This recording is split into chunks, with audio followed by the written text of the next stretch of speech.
Assalomu alaykum, kanalımıza bulaşlar. Bugungi rolikimiz 9 oxirida joylashgan bir qavatli hovli joylar bilan tanishtirib o'tsak.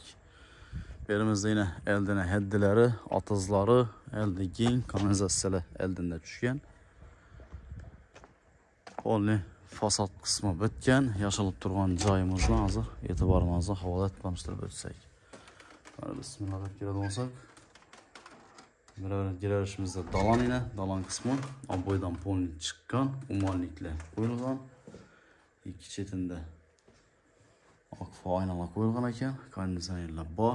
Endi bu konditsionerni gelişilse qoladi kanallari. Shu bu yerda ko'p vaja ketadi ekan. Dalan kısmımız keng. Bu yerda yine pestlerimizde laminatla urilgan, giraverishimizda kafilli 60-60'lık kafilli urilgan. Bu yerda zal joyimiz. Zalımızda perdeler çıralatib koyulgan. Stenkelerimiz bir de gitadi, cihazlarımız polni gitadi ekan. Endi buni gelishilsa endi kanı üstünde vejlerini gaplashib, kelishib olishingiz mumkin. İnternet Wi-Fi'li gap turibdi. İkinci xonamiz spalni qismi. Spalnimizda yine detskiy spalni deyilgan ekan.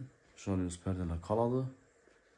Şkaflar gitadi, gilimlari gitadi. Odnatovni oboydan chiqqan. Bu yanimizda vanna joyimiz, akva ayna qilingan eshik. Yine vanna joyimiz 60-60'lık kafillar, ariston qo'yilgan. Vanna, unitaz, ummanlik ham mavjud условияsi bor. Bu yanımızda kuxni mebellar qoladi, gaz plitalar gitadi, lustralar qoladi. Yine shunday bir chiroyli joy ekan. Bu yanımızda bog' taraf ham bor. Otopleniyasi отдельно o'tgan. Bog'imizni ko'radigan bo'lsak, bog'imizda kladovkalar bor.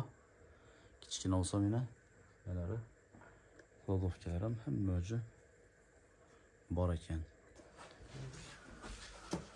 Bu yerimizda yine bir spalnisi bor. Atejoylar joylatib bilan qo'yilgan.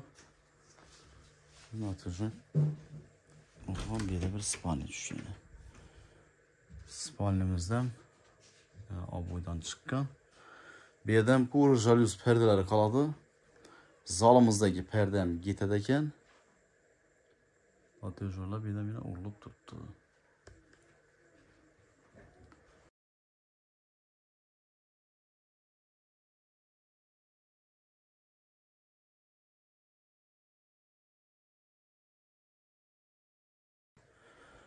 Siz e'tiborlarınız uchun katta rahmat deb qolamiz. Keyingi roliklerimizda görüşünce hayır, sağ olun, salomat olun.